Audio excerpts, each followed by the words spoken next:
টিমা team team তারা মাঠে পারে ডিম, তাদের খাড়া দুটো শিং তারা টিমা টিম টিম। আমরা এখন মাঠে বেশি করে আর একটু চিনি দিয়ে, কোনো সময় একটু লঙ্কা টঙ্কা দিয়ে, তো সেটা খেয়ে এতটা অভ্যাস হয়ে গেছে, মানে এখন আমাদের ওদিকে আসলে পালা পড়লে মানে ওটাই খাবে, সেই গুলা রুটি খাবে। তো সেই জন্য এখন গুলা রুটি বানাবো, চলো তোমাদের সঙ্গে।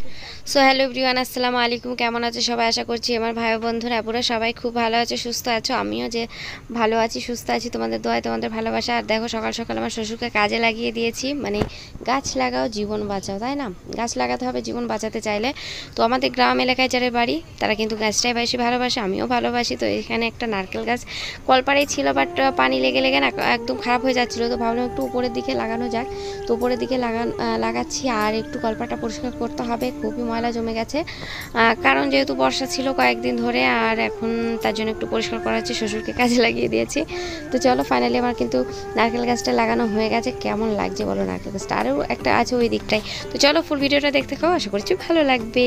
বন্ধুরা গাছ পোতা তো হয়ে গেছে, এখন আমি চলে এসেছি গরিবের রান্নাঘরে। আমার রান্নাঘরটা তো আগের ব্লগে সবাই দেখেইছো, এই যে চারিপাশে হাওয়া হাওয়া, বাট এখানে প্রচুর গরম, কারণ ওপরে চট আছে, সাইডে চট আছে, মানে চারিপাশে চট। তো রোদ পড়লে প্রচুর পরিমাণে গরম লাগে, কষ্ট হয়, রীতিমতো আমার হাঁপ লেগে যায়। মানে কী করবো, তাও কিছু করার নেই, খেতে হবে, তাই না? আর জানোই মেয়েদের জীবনে কষ্ট ছাড়া তো কিছুই হয় না। তো একটু কষ্ট করি, দেখা যাক আল্লাহ কবে কেষ্ট মিলাই, অবশ্যই মেলাবে। আর তোমাদের ভালোবাসায় দোয়ায় যদি কিছু করতে পারি। তো এখন রান্না করব, কি রান্না করব দেখা যাক। মাছ আছে, কুমড়ো আছে, কুমড়ো কেটেছি, আর এদিকে তোমার উচ্ছে আছে, চাল কুমড়ো আছে, সব কিছুই আছে। দেখা যাক কি রান্না হয়, রান্না করে তারপর তোমাদের শেয়ার করব। কারণ মানে রান্নাটা এখন শেয়ার করতে পারছি না, এখন দেখতেই পাচ্ছ অবস্থার মধ্যে আছে, কি অবস্থার মধ্যে আছি। তো এখানে গরমে ক্যামেরা করা ঠিক সম্ভব হচ্ছে না, তো এখন উনুনটা ধরাচ্ছি, তার জন্য ভাবলাম একটু শেয়ার করি।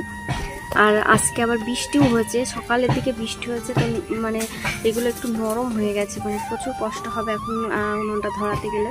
দেখো আমি পুরো ঘেমে যাচ্ছি। তো বন্ধুরা প্লিজ একটু সাপোর্ট করো, ভালোবাসা দাও।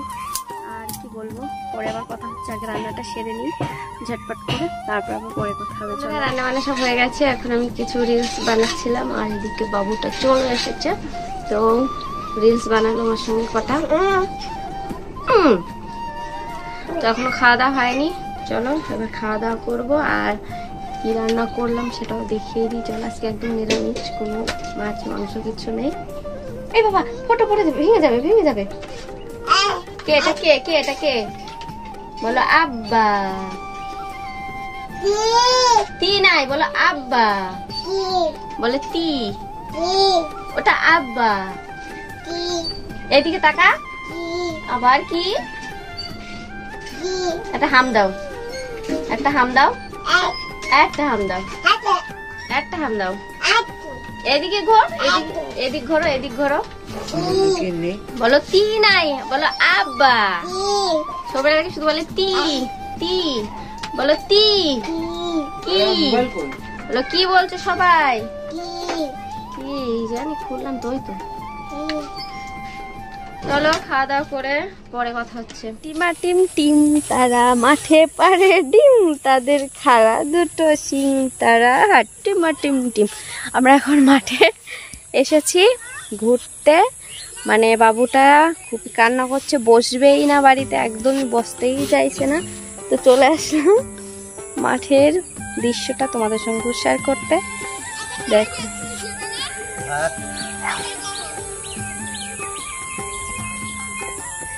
আর মানে সকালের দিকে একটু বৃষ্টি হয়েছে, মানে ওয়েদারটা একটু নর্মাল আছে, বেশ ভালোই লাগছে। আর রোজ আমাকে মাঠে আসতে হয় এর জন্য, মানে ও মাঠে মানে যেখানে ও ঘুরতে হবে, মেন কথা হলো ঘুরে নিয়ে বেড়াতে হবে। তো দেখো ওখানে অনেক ছেলেপুলে আছে, সব খেলা করছে, যে দেখো দেখতে পাচ্ছি সবাই ওখানে খেলা করছে। তো আমি ওকে নিয়ে আসলাম, একটু ওখানে যাবো, তো ভাবলাম তোমাদের সঙ্গে একটু শেয়ার করি, তাই করলাম। আমি টাটা করো, তো বলো আবার পরে কথা হবে, টাটা টাটা। বাবাটা টাটা। ও কি মাথা করছো নাকি তুমি? যা যা যা যা যা, যাও যাও যাও যাও। ও বাবা বাবা, তাড়াতাড়ি যাও, তাড়াতাড়ি যাও, তাড়াতাড়ি যাও, যা যা যা যা, চল যাও, চল যাও, চল। চলে যাও বাবা আসলাম। এবার রান্না করব। রান্না বলতে এখন কিছু গোলা রুটি বানাবো, মানে 3টে গোলা রুটি বানাবো আমার দাদি শাশুড়ির জন্য। তো ওনার একটা লোভ হয়ে গেছে, মানে আগে তো রুটি খেত, বাট এখন আমি কিছুদিন আগে শরীর খারাপ ছিল, তার জন্য গোলা রুটি বানিয়ে দিয়েছিলাম তেল দিয়ে বেশি করে, আর একটু চিনি দিয়ে, কোনো সময় একটু লঙ্কা টঙ্কা দিয়ে। তো সেটা খেয়ে এতটা অভ্যাস হয়ে গেছে, মানে এখন আমাদের ওদিকে আসলে পালা পড়লে মানে ওটাই খাবে, সেই গোলা রুটি খাবে। তো সেই জন্য এখন গোলা রুটি বানাবো। চলো তোমাদের সঙ্গে একটু শেয়ার করি কীভাবে আমি গোলা রুটিটা বানাই। তো চলো দেখে নাও। তো বন্ধুরা এখানে আমি কিছু আটা নিয়ে নিয়েছি, অল্পই নিয়েছি, যেহেতু মানে একজনের জন্যই বানানো হবে। 3টে মতো বানাবো, বেশি নয়। গোলা রুটি বলে এটাকে। তো একদম পাতলা করতে হবে ব্যাটারটা, আর একদম সফটলি, এটা একদম পাতলাভাবেই হবে, যেরকমটা পাটিসাপটা পিঠা তোমরা অনেকেই তো খেয়েছো, একদম সেরকম পাতলাই হবে, বাট এটা পাটিসাপটা হবে না। তো সেরকমই। তো এই দেখো একদম পুরো পাতলা হয়েছে, আর কত সুন্দর হয়েছে না। এবার উল্টে দেবো এটা। আর এটাতে আমি সময় বিশেষ চিনি ব্যবহার করি অল্প কিছু, যখন মুড ভালো না থাকে, মানে শরীর খারাপ টারাপ হয়, তখন একটু লঙ্কা একটু স্পাইসি করি। তো চলো বন্ধুরা, ভিডিওটা এই পর্যন্তই ছিল। ভালো লাগলে লাইক কমেন্ট শেয়ার করে দিও। এতক্ষণ আমার ভিডিওটা দেখার জন্য সবাইকে অসংখ্য ধন্যবাদ। আল্লাহ হাফেজ।